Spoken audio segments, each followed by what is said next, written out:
The Feudal Future Podcast. Hello and welcome to another episode of the Feudal Future Podcast. I'm Marshall Toplansky. I'm Joel Kotkin. And today we are going to be talking about South Africa and its role in the world and its relations with the United States and other countries. And to help us do that, we've got two really wonderful guests, Dr. Franz Cronje, who is CEO and founder of Franz Cronje Private Clients, which is a consultancy and risk economics analyst firm based in Johannesburg. Franz, welcome. Yeah, thank you. It's great to be here with you today. And we have Bheki Mahlobo, who works with Franz and is also, I am very pleased to say, enrolled in Chapman University's award-winning experimental economics program in its master's program. And Bheki, thank you for joining us. Marshall, Joel, thank you so much for having me on. Great to be here. Well, Joel, why don't you start us off? Okay. I mean, obviously, this is a program about South Africa, but we can't resist asking, what has been the reaction to the rather astounding election we just had? We haven't heard, President-elect Trump or many American politicians even talk about Africa at all for since George Bush, really. What's been the reaction, and is there any ramifications for South Africa and Africa in general with Trump coming into office? Yeah, okay. There's a lot in that question, so I'm going to break it up a bit, and you can prompt me as we go. Two levels of reaction. The mainstream media, elite society, generally very critical. South Africa's sort of established media echoes a lot of that in the US. Fascism, Trump is akin to Hitler. This is a huge setback for the world. So that's the first level of reaction. Second level of reaction is a bit different. I chair one of South Africa's polling firms, and we thought ahead of the US vote, we tested in South Africa. So we said, Trump versus Harris, how are you going to vote? And first thing we found is that there was a relatively low level of awareness of the American election as you go down the socioeconomic strata. But where there was awareness, the voting patterns were very similar to those in the US. So amongst graduate professionals, for example, the figures weren't precisely the same, but they largely mirrored what we saw graduate professionals do in the United States. And some of my poll colleagues and myself sat with the data, and we thought if awareness of the American election had been universal through South Africa, what would have happened? And the result, we're very confident in saying, is that Trump would have beaten Harris amongst the South African electorate. And more so, it wasn't pronounced, but there was a margin where Trump was marginally more popular amongst black South African voters than was the case for white South African voters. That is fascinating. It kind of speaks to the underlying conservatism within the South African society. Bheki, help us understand that a little bit. You know, when we think about South Africa and we think of its history, we think of the apartheid strife, we think of the juxtaposition of races, and yet in this particular case, we're seeing an underlying conservative thread. How do you reconcile that? How does that make sense to you in the context of South African history? Yeah, that's a great question. And I think for us to actually understand South Africa today in 2024, as well as South Africa in 2025 and the years that follow, we need to actually also understand South Africa in 1994, South Africa's first democratic election. In this year, you had millions of South Africans lining up to vote for the first time. Majority of South Africans that were barred from voting could not express their opinions through the ballot box and were barred from socioeconomic upliftment within the country. They didn't have quality education. They couldn't work certain jobs. My grandmother and grandfather for being an example of that. And on that day, in that year, 1994, millions of them voted for the first time, and they voted for the African National Congress, the ANC, which reported nearly 63% of the vote in 1994. Also on that day, half of those South Africans went home that day without having electricity. 50% of households in South Africa did not have access to electricity. And what then happened in that year is that you had a lot of promise from particularly the early administration within the ANC under the leadership of Nelson Mandela as well as that of Thabo Mbeki, which promised a better life for all, and indeed was delivering in this promise. What South Africans wanted was jobs, and they delivered on that. From 1994 and that until 2008, the number of people employed doubled. South Africa saw high levels of economic performance. In fact, under the leadership of Thabo Mbeki, which was between the years 1999 until 2008, South Africa averaged GDP growth rate of about 4.2%.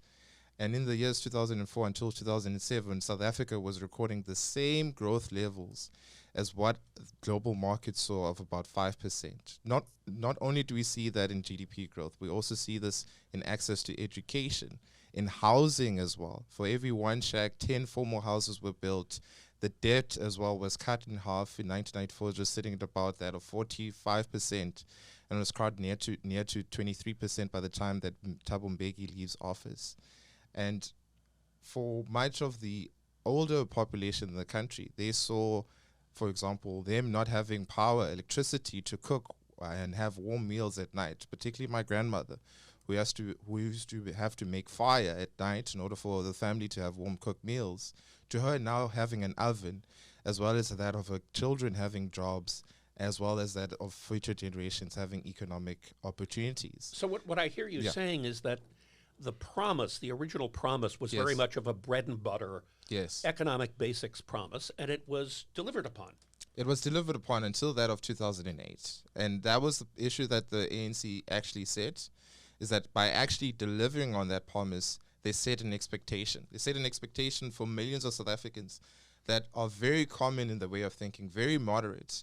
A common thing in South African media is that South Africa is divided by culture, it's divided by race, largely that it's purported due to its history, but that is not the case. About 80% of South Africans consider themselves Christians.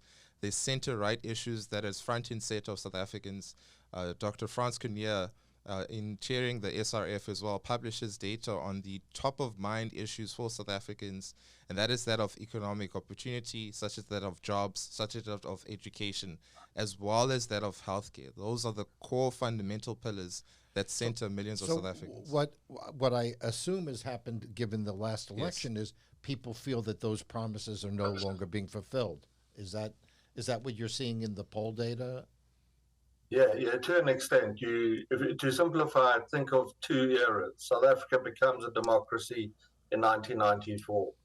The first 10 to 15 years see phenomenal improvements in living standards, and a little point on that, which needs to be better understood, is those were achieved. I mean, we doubled the number of people in employment, as Bheki has told you. The share of households without electricity falls from almost 50% to under 20%. At the same time, government debt to GDP levels are cut in half.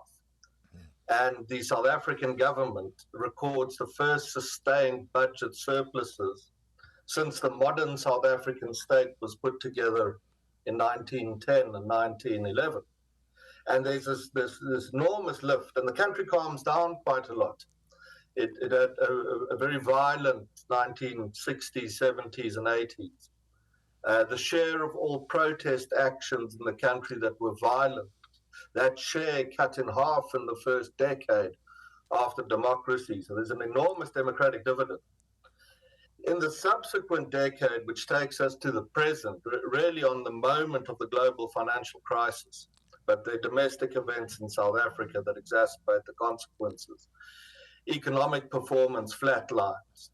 The country runs out of electricity, and an amazing thing to have lived through. We went through several hours of the day where there was no electricity available.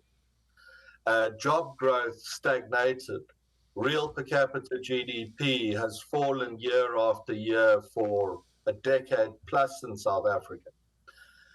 And as that happened, we started to pick up in the micro-political data that the country was changing. There was a myth in South Africa, it's a myth that I also saw held by Western diplomats, that South Africa's young government could govern with impunity, and there were no consequences for misgovernance or for slowing socioeconomic circumstances. But we started to notice between polling data and economic data that public opinion was turning against the South African government, which was significant as this was the government of Nelson Mandela. This was his party, the African National Congress, which seen in African liberation circles as perhaps the grandest liberation movement the continent ever saw. And progressively, as this played out over the 15 years into the present, we saw no firm reaction from the South African government to correct economic course. It became increasingly populist. It started to make threats of expropriation of everything from mines to banks to land to healthcare. And public opinion lost confidence in the government faster and faster. And a few months ago, about 3-4 months ago, in May of this year, South Africa had a national election in which Mr. Mandela's party, which once commanded 70% of the vote, came in with 40%.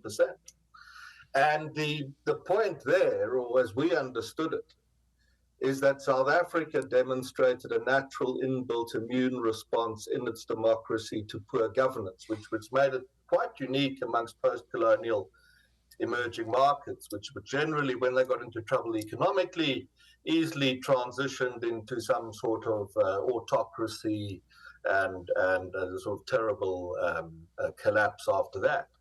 In South Africa's case, not at all. We held a perfectly free and fair election. The government of 30 years got a hiding, 40% of the vote. That was down 16 percentage points on what they'd had in the prior election, which was 5 years prior to that. And they walked away from power. Well, I was going to say that is an anomaly in and of itself in Africa, correct? The peaceful transfer of power. Just to the north, if you look at Zimbabwe as a counterexample, that is not the history there. But in South Africa, the institutions held.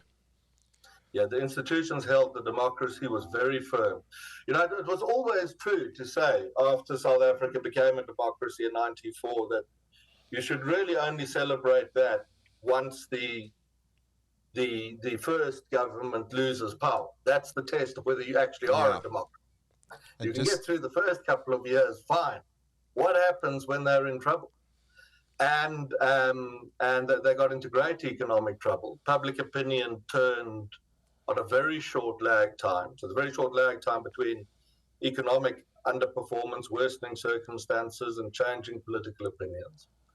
And unique in post-colonial emerging markets. I'm confident to say that. South Africa stages a free and fair election. Yes. And the losing party walks away from power. So what happens now? You are the institutions changing? Are, as I understand it, the rejection of the ANC was partially due to people feeling as though there was corruption within the party, that money was being diverted from public projects that could have provided continued prosperity and moved into the pockets of politicians. What is that correct? Is that what actually happened, and what is happening to fix that? Okay, it's correct that corruption occurred on a massive scale and did immense damage. And I'll ask you to play down that idea because it wasn't the core of the problem. The core of the problem is that in parallel with the corruption, the ideological bent behind government policy shifted firmly to the left.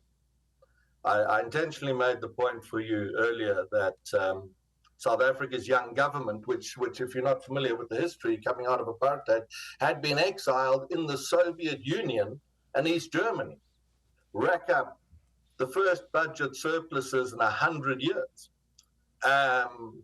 These guys were in many respects quite pragmatic and quite moderate. There were many reasons for that. One that we may go into a bit more is that the young South African government, the young democratic government, is born into a unipolar world. Officially, it's the end of history. The Soviet Union, the great ally, of the African National Congress has collapsed. China is still emerging as a regional power. And so discretion is demanded because there are no supporters. You've got to win over the West. And I think that was partially a reason for the discretion and moderation. Subsequently, we enter a multipolar world. The same discretion isn't required anymore, and certain political actors are emboldened to make known their ideological preferences, Russia, China, Iran, which is a key South African foreign policy problem now. And it's the ideological shift in policy to the nationalization, to state-centered development. That is what fatally wounds the South African economy. The consequences of which ironically bring down the government that is driving that kind of left-wing populism through a free election. The question you've asked me to answer is what happens next. And it's actually a very dangerous moment. It's a very positive moment. We've had this election and peaceful transfer of power. It deserves to be celebrated, but it's also very dangerous. And I'll tell you why in this way. Before the election, there were groups that would sort of come past my office as it is, and some would have great influence, and they'd say, what can we do to bring down this African National Congress government that's so corrupt, has done such damage to the economy? And I'd say, well, be very careful what you wish for, because you really want to collapse it. And they'd say, of course, often people with more money than sense. And I'd say, well, what will you replace it? And often they weren't sure. And I said, well, then you've got no business trying to shift the South African government. The reason is this. South Africans believe in democracy, something that was picked up through the transition years, the success of Mandela, and then the great socioeconomic successes that accrued, the democratic dividend. They deeply believe that if you vote differently, pick a different team, your life will improve. If you play that card, you might only get to play it once. Because if voters shift the government, which has now happened, and this new government, newly delivered, fails to live up to the socioeconomic demands, you will begin to degrade confidence in democracy. And what you will then be doing, the flip side of that, is opening the door to populism. And one of South Africa's greatest countervailing forces in favor of its long-term success, and holds true today, is it's an utterly unradicalized society. It's very moderate, very, very pragmatic, despite the difficult and partly terrible history. And we have now played the card, so we can't go back on that. And there's a unity government in power. No one won an absolute majority. The African National Congress party of the former party of Mr. Mandela had been in power for 30 years. It had a choice. It could make a deal with some radical populist fringe parties, some really wild guys way out on the left fringe. The kinds of guys who said, well, we should join the West's adversaries in fighting the Western liberal order and bringing it down. The ANC had the obvious choice to go into government with these guys, could have done so, it was up to it. The alternative was to go into a governing coalition with a party called the Democratic Alliance. And that party had its origins in white liberal opposition to apartheid rule, which is a largely downplayed side story to the struggle against apartheid. And the African National Congress decided to make this deal with the formerly white liberal opposition, and then liberal in the very liberal sense of the word liberal. And that's where we are at the moment. The trouble is that neither side, not this young, new to national government, liberal opposition now in government, or the African National Congress's senior leaders have the pull or the drive or the will, and I think sometimes the insight, to bring about the scale and depth of economic policy reforms necessary for the country's growth rate to pick up. We forecasted at the moment at 1.5%, 2%, to nearer the 4 or 5% that we think is necessary to crack the country's vast unemployment rate. Now, Bheki's mentioned that in some of his background, but to give you a sense of it, the global unemployment rate this year is sort of coming in to about 5%, and that's roughly true for high-income economies, low-income economies. South Africa's rate, 33%. Yeah. And that's a total aggregate number for the country or the employable adults? No, that's the aggregate, like with like comparison, the global rate, 33%. Amongst young people, you'll push that number to above 50%. Amongst young black women, you will push it to over 70%. And you can see why observers such as ourselves who realize we've done, I mean, this election result is a very significant and good thing. But the pool for potential radicalization, should this new government fail to deliver, is such that we could very easily, 5-10 years down the line, find ourselves in a considerable degree of fact. All right, let me ask the two of you. Let me ask the two of you this. So, in situations like that, when you have, I mean, whether you have a government of national unity or not, the solution for solving a high unemployment problem either comes from incentives to increase domestic industry to employ more people, or by increasing the attractiveness of foreign direct investment to be able to then bring in outside players to be able to hire people in the economy. Are either of those strategies or both of them things that are on the table within South Africa? What's your sense, Bheki? Yeah, so in regards to the unemployment thing, one of the most amazing things I saw here, just a little bit, when I got here into America, is a hiring sign. Never mind how big this economy is, but just seeing the fact of a hiring sign was the most amazing thing that I saw in the country. And going to what Franz has mentioned, South African voters vote according to their material circumstances. As those improves, they tend to vote for the party, which is what Franz has also mentioned, with the ANC receiving about 70%. And should this new government fail to actually deliver on very much bread and butter issues such as that of jobs, education, and like, the support for the GNU would fall in a much more radical, populist type of government, government unity party might take over. At the table at this moment, in terms of its policy, this government of national unity, I would say that the country has definitely turned away from its worst option, but there's still a lot that needs to be addressed, particularly on its energy policy perspective. Right now, South Africa's electricity has improved compared to what Franz mentioned earlier on, of the country witnessing about 8 hours worth of blackouts per day. This was the worst in last year as well as the year previously. South Africa's electricity production has largely improved from about electricity generation, which is essentially the generation power of the state utility in the country, that of Eskom, rising from about 50% in the worst of those periods, those 8-hour blackouts, to where it currently stands at about 70%. And now that's largely the positive sign that we've seen in the country, as well as that of growth, moving away from its limited growth potential of about 1% and slowly approaching 2%. But in order for it to leap towards that 5%, 4 to 5% level that Dr. Franz has mentioned, we actually also need to see other policies emerging, such as that of education, educating much of the large pool of South Africans that are economically excluded in the country. Only 4% of South Africans pass matric with a 50% mark and above, allowing them to get to university.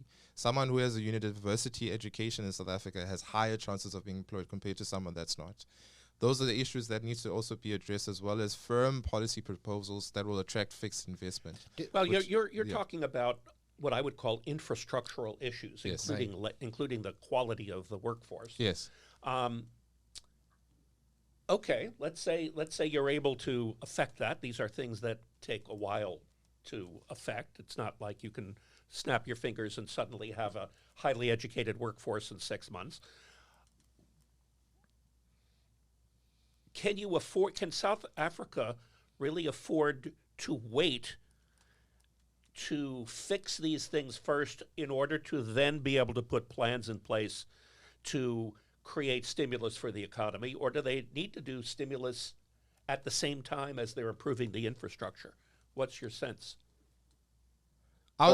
Sorry, go ahead there, Franz. No, Bheki, you. The first thing that the country needs to do is extremely ramp up its electricity production. If you track South Africa's electricity production and compare it to GDP per capita, that is one of the most driving forces for high living conditions in the country. Since 2010, electricity production in the country has stagnated and declined in 2019 as well as that of 2020, and that has also capped the growth potential of GDP per capita in the country. What needs to happen is that we need to rapidly, massively increase electricity production in South Africa, which in this instance, 90% of South Africa's electricity comes from coal, which is something that we can talk about in terms of the international pressures to limit fossil fuels. This is a major issue in South Africa because you're keeping about 20 million South Africans poor if you're not increasing electricity production in the country. I would say much more of what the government could do right now is increase electricity production. There are some concerns in terms of the Government of National Unity's energy proposals, particularly from some of the parties, but at this moment they're doing the right calls, in which the maintenance has been quite moderately been maintained in terms of the coal power stations. The energy availability factor, which is the capacity of the state utility, has largely improved, but there still needs to be a lot more ground that needs to be made there in terms of actually improving the capacity and adding more generation to the grid of South Africa. Would that generally take the form of natural gas or nuclear power? I mean, yes. Or are they on to the rather absurd wind solar solution? Go ahead there, Franz. Yeah. It's coal. It's coal. It's coal. Yeah. It has to be coal. Yes. The three things the South Africans need We to could sell you all the LNG you want now that Trump's there. The South Africa has a vast coal generation fleet, which has been allowed to fade and lose its efficiency for several reasons: lack of maintenance, corruption, and so on. But prominent too, a mad idea to transition away from coal into solar and wind energy, and to do so very rapidly, often under pressure from Western diplomats. The centerpiece of both American and European Africa doctrine is to get Africans to decarbonize their economies and turn off the most efficient sources of energy that they have. It's a simple matter in South Africa's case to refit parts of the failing coal fleet, and we will generate, we've done the estimates, more than enough electricity to take any energy imposed cap off a future economic growth rate. But I've had discussions with South African government officials who are afraid of doing this because of the threats the South African economy faces from Western diplomats who say we will punish your exports, etc., if you do not do this. So number one is the return to coal, jettison the green agenda, and I say that explicitly so it can't be misunderstood. In the longer term, 20 or 30 years into the future, South Africa should transition into cleaner energy sources. Nuclear would be the most sensible thing to do, most likely. But in the short term, our environmental concern is 15 to 20 million unemployed, mainly black South Africans, victims of the former apartheid administration, who will remain victims of poverty and desperation and dependency and all the horrors that go with that, if the South African government is not given the scope to refit the coal fleet. So number one, you refit the coal fleet, then you're away. Number two, we spend on education a comparable amount, even in dollar terms, to some of the world's leading emerging markets that themselves produce very good education results. We produce very poor results. Only 6 in 100 South African kids that graduate high school do so with a passing, what we would call a passing grade in mathematics. 50%. Sorry, go ahead. Yeah. That's that 4%. Yeah. That's that 4%. South Africa's education authorities have dumbed the passing grade down and down and down to increase numbers. So when I say when we judge a passing grade, this is what it refers to. But education policy is kept hostage by left-wing teacher unions. That sounds familiar. And South Africa's education, we have a very centralized education system in some respects. We have a national minister of education. Education secretary is very influential. And no education secretary has been prepared to challenge union dominance. And that also applies, currently the post is in the hands of a Democratic Alliance candidate, the small liberal opposition party that's joined the ANC in government. No sign of challenging union dominance. So number one, you dump the green stuff, you burn coal. Number two, you challenge union dominance in education. The problem is not primarily a resource constraint. It's an ideological and union constraint. And the third thing that you need to do is South Africa taxes capital on arrival.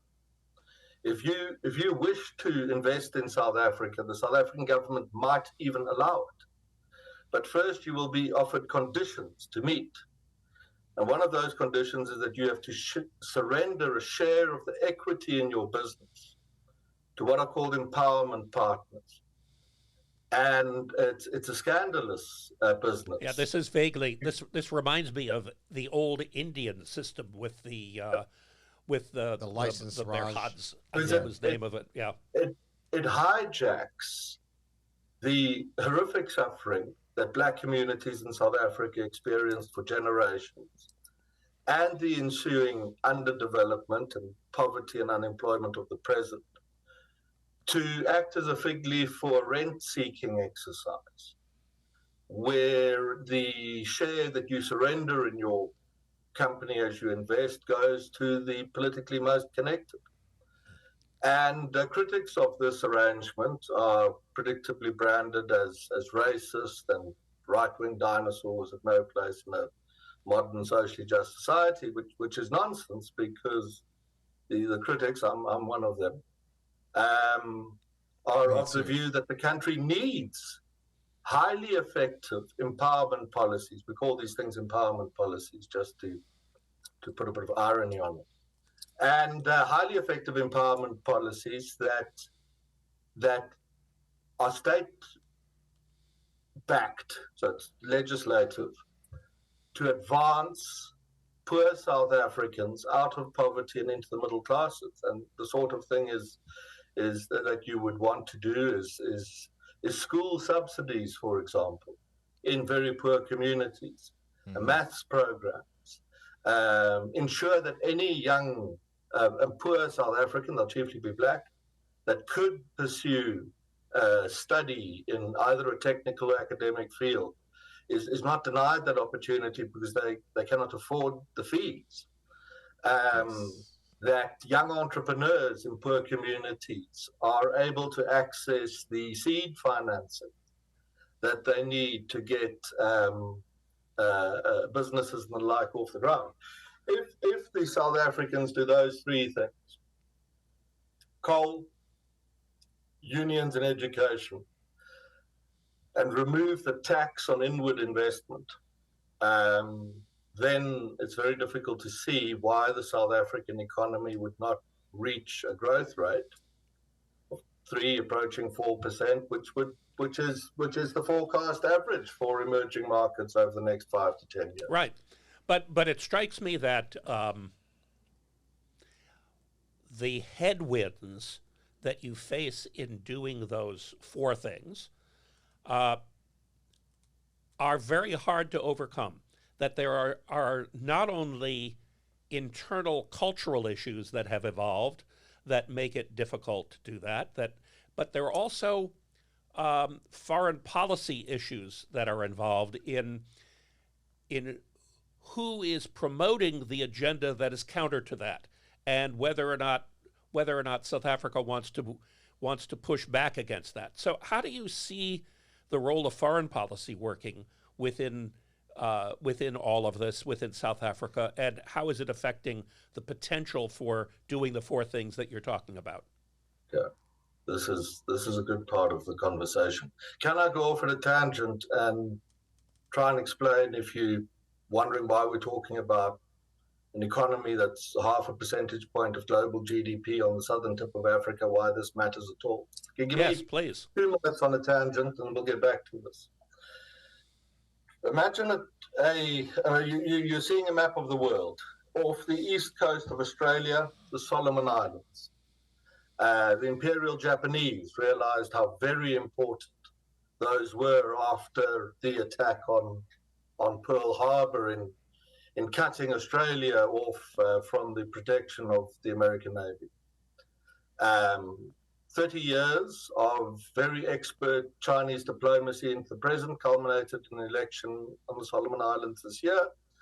And the Solomon Islands are marching deeper and deeper into the Chinese orbit. There's a security pact there now, allows Solomon commercial vessels to operate.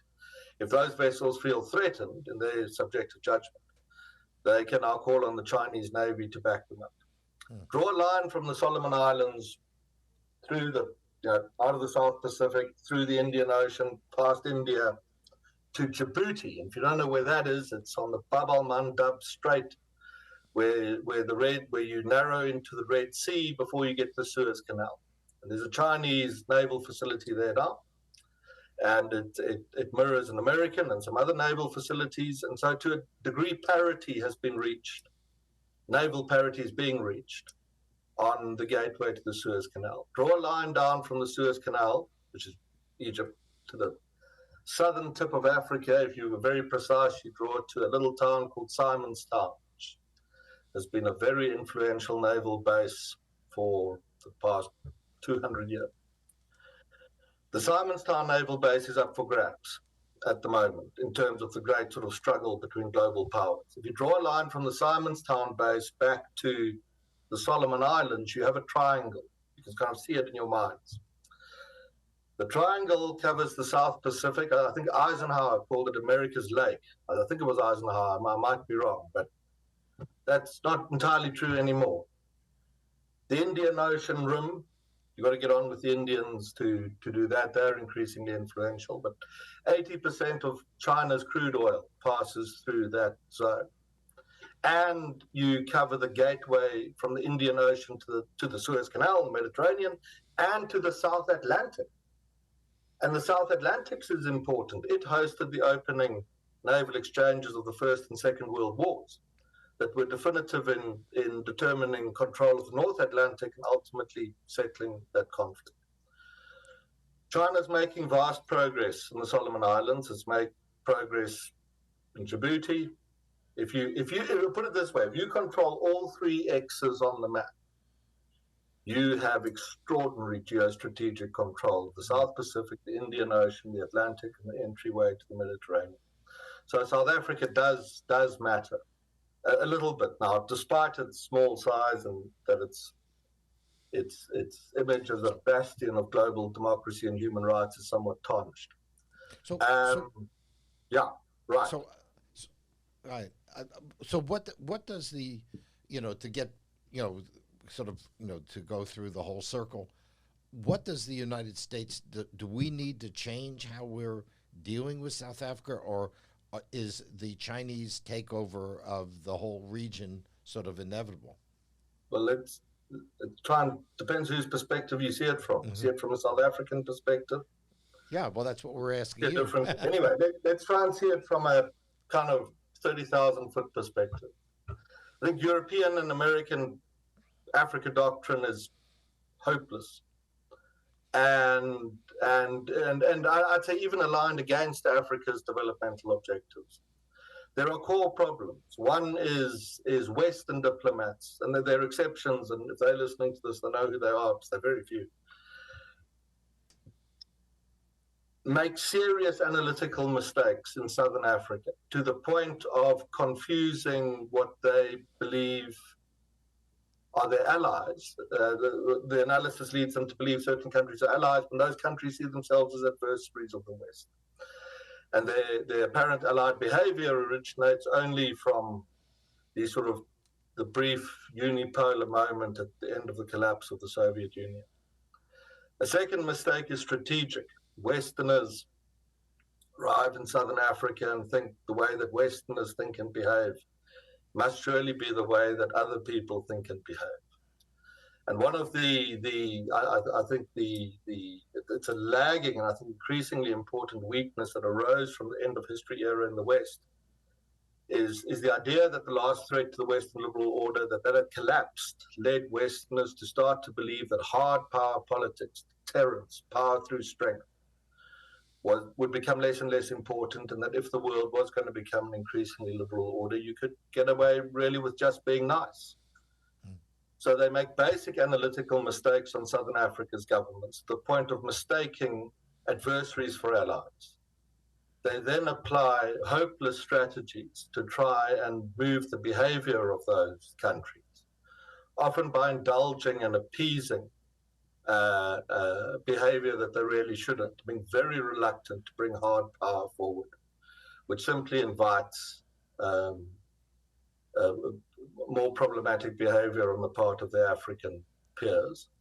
And then if you read contemporary Western or European, American or European Africa policy and doctrine, it's counterproductive to Africa's development needs because it focuses on two things. One is decarbonization, which Africa's in no position to do. And in fact, any African leader that followed the advice of Brussels, for example, on what to do on energy, would probably tempt a social uprising and a change of government. Whereas that same person, if they were to listen on energy to the advice they received from Moscow or Beijing, would do much better by their own citizens in terms of improving their lives. That's an extraordinary point to have reached in this battle. And the second issue I'd call almost cultural evangelism of Westerns, who introduce DEI type thinking into Africa, which has catastrophic consequences, especially where it comes to the question of excellence and merit in appointment processes. Africa has a very limited skills base. It exports its best people around the world. It's always done that. And policies that don't prioritize merit above all else in hiring practices, firms, and company boards are not in the developmental interests of the continent. Are a second area where the advice African governments would get from Moscow and Beijing is better than what it's getting, it has to date got from a lot of Western capitals. So I think broadly Western policy towards Africa is horrifically ignorant, misaligned, strategically inept, and counterproductive to Africa's development needs. And that is why, if there's a sense amongst security thinkers and diplomats that the West is on the retreat in Africa, and in some places it is, not everywhere, that sense of retreat is informed by these strategic errors. Well, that is first of all, that is a fascinating perspective, and I can understand exactly where you're coming from, and I can see the historical play out of all of this. Enter Donald Trump. Right, and let's end on that. Right.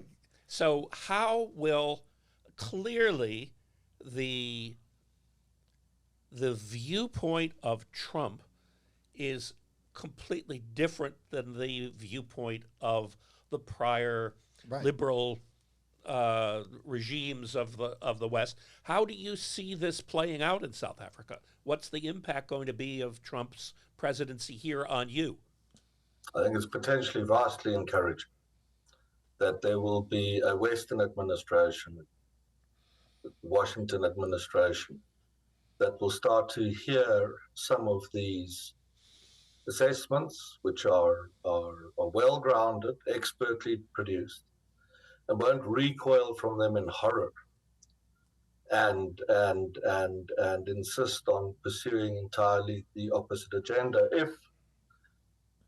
If the South Africans can find common cause with Mr. Trump on questions of climate and energy, that lifts a cap off South Africa's future economic growth rate. Likewise, if the skepticism of DEI programs translates into policy towards South Africa and Africa broadly that can only be to the to the advantage of South Africa's global competitiveness and the like. So I think potentially here there are issues that need to be dealt with. There's an element within the South African foreign policy establishment that acts as a stalking horse for chiefly Iran.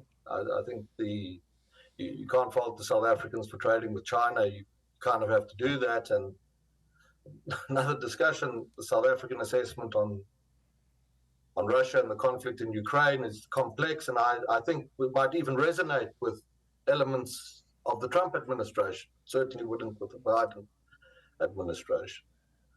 So if the South Africans can get over these foreign policy hurdles, these flashpoints, and they're very serious, they culminated in an act for Congress last year, the South Africa-US Bilateral Relations Review Act that demanded of the administration to report to Congress on whether South Africa was threatening US national security interests.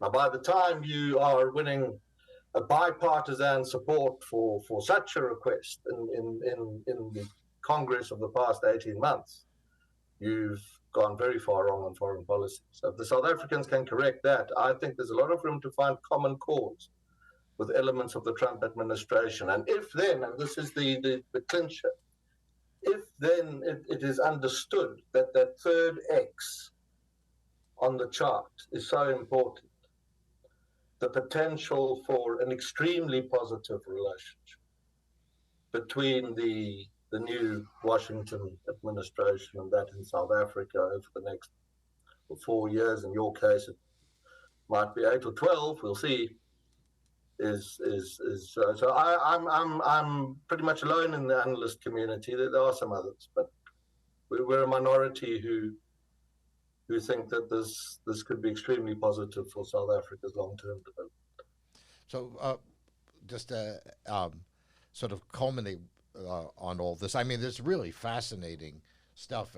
I mean, the conflict between the U.S. and China being sort of the definitive struggle. You know, China with its wing people in Iran and in Russia. Bheki, you're here in the United States.